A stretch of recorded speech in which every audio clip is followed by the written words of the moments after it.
Babanjwe abantu ababini emva kokutsha kwesakhiwo sesebe lemicimbi yezekhaya eGermiston kumasipala waseKuruleni namhlanje. Zinento nje singazazi hayi ngorhulumente. Andifuni uthetha ezinye izinto. Bahlala ebuqwayibeni abahlali kwihostele yabasetyhini iHelen Joseph Alexander. Good thing we didn't have any injury from last game or any suspension, and as well we're gonna have a couple of players back.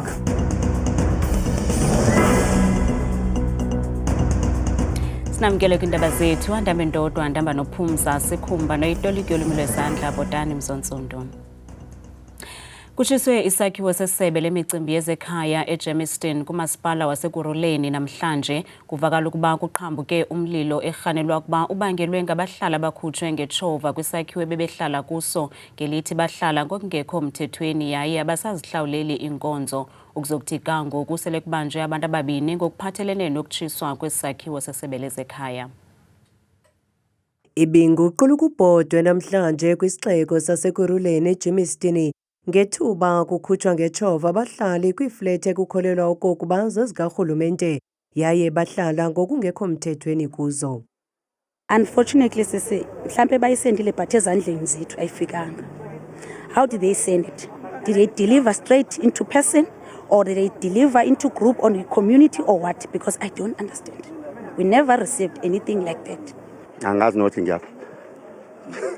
Angifuni ukukhohlisa angazi nothi ngiyaphi ngizolayisha nje ngibona ukuthi ngiyayithola indawo angithola angazi.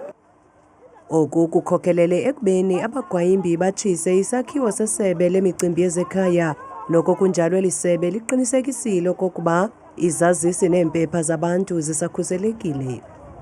Our documents are intact in a strong room and there hasn't been any damage, so clients will definitely be able to access their documents, and these are your smart cards and passports. I feel very sad, honestly, because we have been planning for a couple of months ever since we got the dates for this, and it so happened that it fell on my birthday. It's my birthday today, so we had planned to celebrate our union and my birthday today, so honestly I am very sad, I won't lie.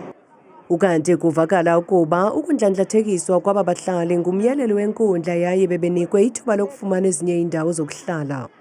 They are aware, they were given notices long time and even time frames were given, and they kept on extending because this eviction order was issued on the 12th of June. Now almost is the middle of August and they still didn't want to comply. Hence today it was a day to evict. And unfortunately, the same group of people, then they decided to attack and burn to ashes the building of Department of Home Affairs. 2 people have been arrested already, but some of the suspects are still on the run. The team is on the ground. We are busy following up. We will get them. The decision was taken by the court. It was by court order that the occupiers of these buildings, which are council-owned, must be evicted. The order was set down on the 26th of June, and since then we've been planning a joint operation with SAPS and EMPD to ensure that the eviction is executed. Kambe sixekwe kabukhali isenzo sokutshiswa kwesakhiwo sikarhulumente ngusodolophu waseKuruleni ngelithi ngumkhwa nje wobundlavini lo bawenzileyo. Unfortunately, burning down of government properties, it's something that can never be tolerated. And we are certain the police are on the lookout for those who are involved, including the instigators of some of these, vandalism, arson, I don't know what to call it. In fact, it's barbaric acts, for lack of a better word. Ukanti kusabanjwe abantu ababini ababandakanyekayo kwezi siganeko. Njengoko lenyanga kubhiyozelwa igalelo labasetyhini ngendima abayidlalileyo kuphuhliso lwelizwe, kodwa abasetyhini nabahlala kwihostela iHelen Joseph Alexander eRhawutini baziva belityelwe ngurhulumente njengoko behlala ebuqwayibeni. Le hostela yabasetyhini imdaka kwaye inevumba elingathethekiyo kwaye oku kubeka impilo yabantu abahlala kuyo emngciphekweni. Le hostele igutyungelwe ngamachibi amanzi amdaka kwaye abahlali bathi inkqubo yogutyulo ibiyingxaki ukusukela ngo-2022. Oku kudale ivumbi linganyamezelekiyo, nto leyo ibeka impilo yabo emngciphekweni. Ukufika kwethu apha kwakungekho nje. Sasiphila kamandi, kwakuklini, yonke into yayiklini.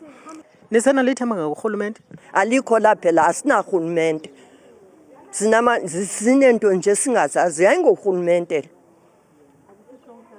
Andifuni uthetha ezinye izinto. Abantwana bethu noma badlalela kula manzi eswerish. Siyakhuza ukuthi nizogula nenzani ngoba abantwana. Impilo ayiright nabantwana bethu. Abantwana bethu kumele sihlale nabo sikwazi ukubakhulisa sibakhuza. Asikwazi ukuphila sihlukane nabantwana bethu. Aba bahlali bathi baziva belityelwe ngurhulumente. Besibhadala ama-services siwabhadala kahle kunganenkinga.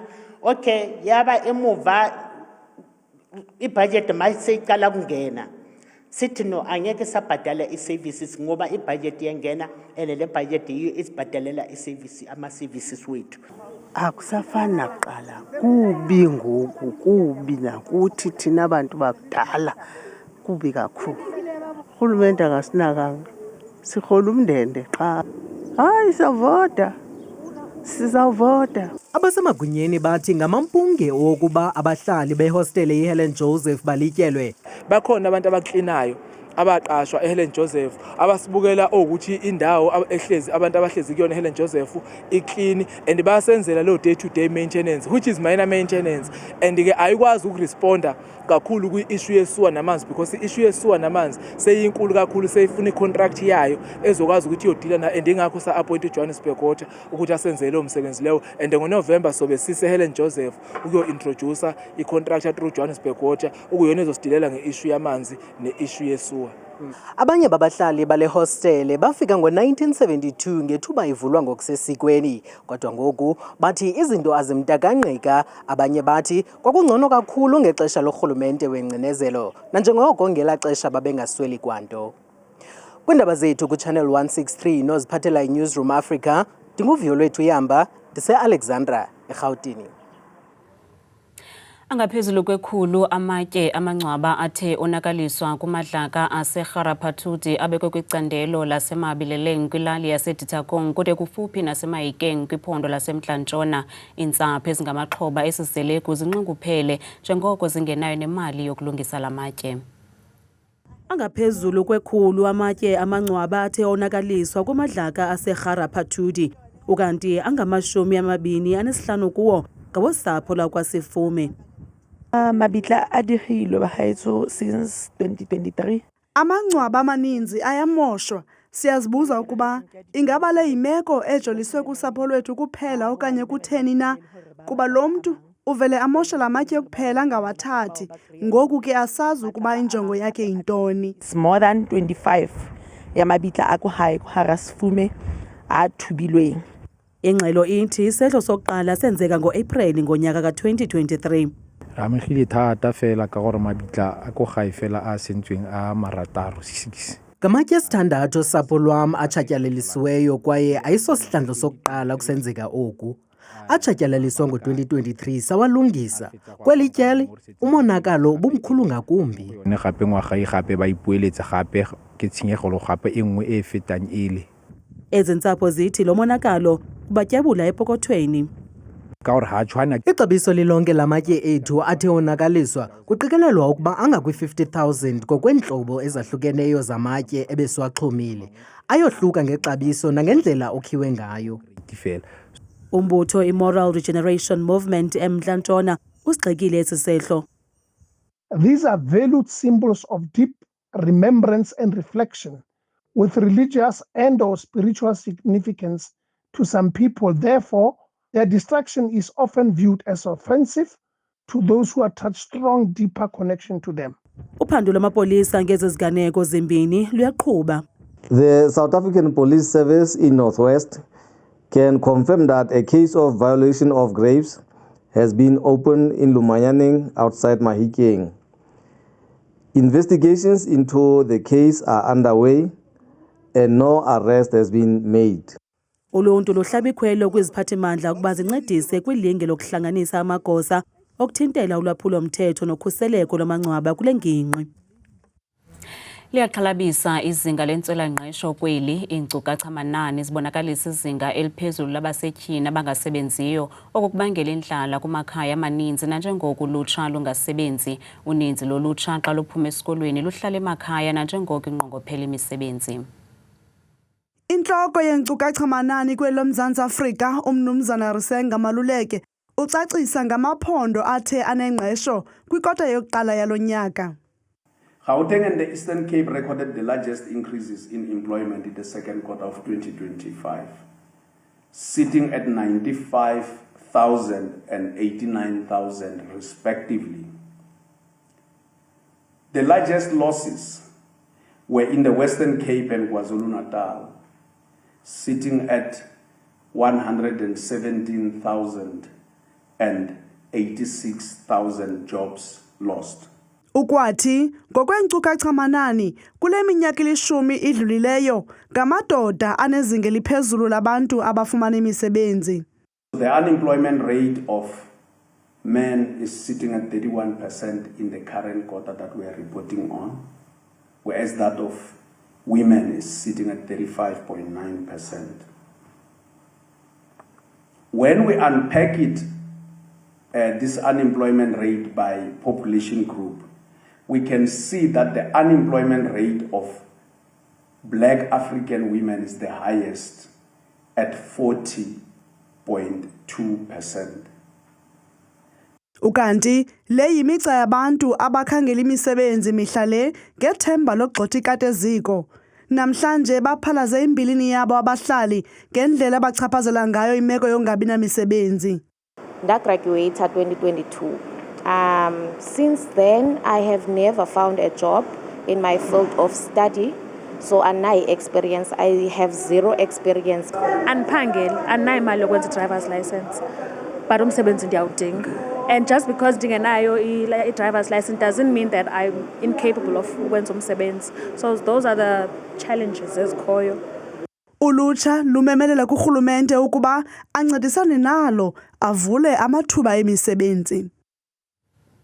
Kusenjalo KwaZulu-Natal uTshepo Mchunu notsalanzima ukufumana umsebenzi uthi wenza ngakho konke okusemandleni akhe ukufaka izicelo zemisebenzi kwaye uthyola ngelithi kuyabonakala ukuba kukho ubuqhophololo kwimisebenzi epapashwayo nathi afake kuyo izicelo zakhe zengqesho. Siyakwenza konke abakufunayo, siyacertifya ngendlela abayishoyo, senze sure ukuthi siyahambisa ngisho nangale mbandela la abayifuna ukuthi ihambise ngakhona, kodwa akekho siphendulayo, akekho sibonayo. It's like benzela nje just ukuthi nje basho ukuthi hayi kule nyanga sithola abantu abawu-100,000 kodwa sizonikeza umuntu abethu abawu-20 kuphela umsebenzi, then why bedlala ngathi? Ugqibe ekubeni athengise esitratweni kwilinge lokubeka isonka etafileni. 5 years ngizama ngifunana nomsebenzi angiwutholi. Ucathi ngizodlani kuyo lonke lo 5 years lo. Ngiyabona nami ukuthi ayikho into engizoyenza kusiza khona ukuthi angihambe ngiphande, angizame ngiqale ngidayise. Ukudayisa ngiqale about 2 years back, yabona. Nakhona futhi ngidayisa angazi ukuthi ngiyini engizobamba ini ngiyeke ini ngoba kwangithatha ngisho nanesikhathi sokuthola kwazona lezi zinto lezi ezidayisayo. And kwesinye isikhathi abanye abantu everything is so competitive mabesho namhlanje. So kwamina ngidayisa nje angingedwa. Siba u6, siba u7 khona la eceleni sonke sidayisa into eyodwa. Nangona lenzima kakhulu iphulo lozingela umsebenzi kodwa uthi uzimisele ungayeki ukufaka izicelo zengqesho. Mina njengentsha yala eSouth Africa, even yala eThekwini, angeke ngize ngigive up. I will not give up ngoba nxa yokuthi uma kuyikuthi izambane elilodwa libolile laphayana, alizukwazi ukuthi libuyise zonke inhliziyo zethu. Izinga lamvanje lentswela-ngqesho linyuke laya kutsho kumyinge we-33.2% kwaye libonisa ukuba kubantu abatsha abalishumi sisithandathu kuphela esisebenzayo. Nantsi Mozulu noThabile Bakhaphela.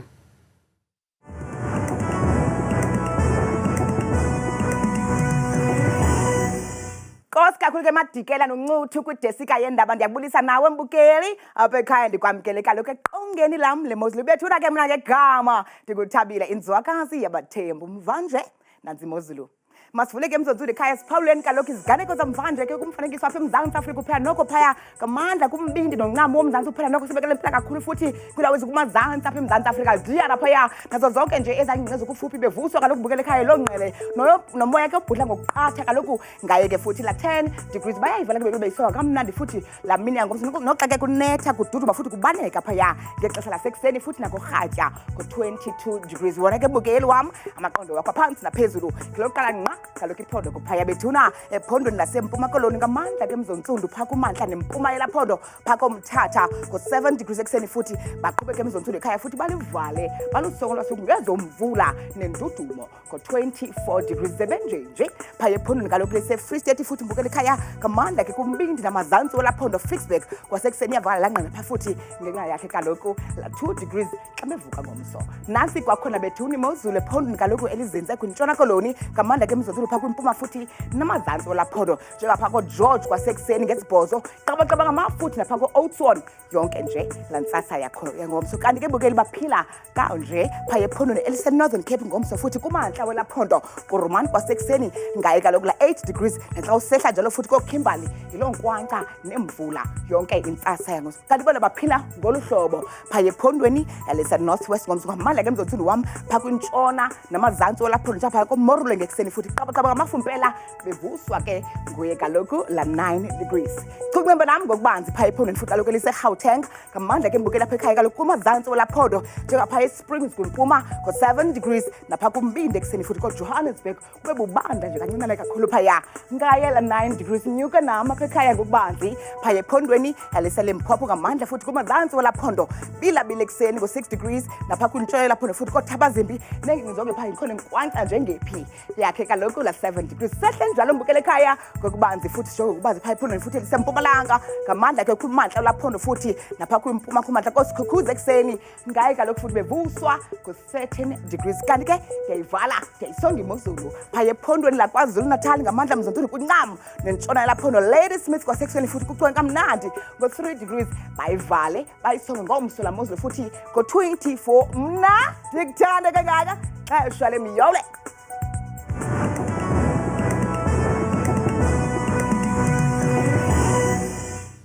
Kanti mbukeli ungazifumana izindaba nezinye kwiqonga lethu le-YouTube nelithi Indaba Zethu 163 ngomso oxa bethu baza kuziphaka zishushu izindaba zethu kamnandi mawethu.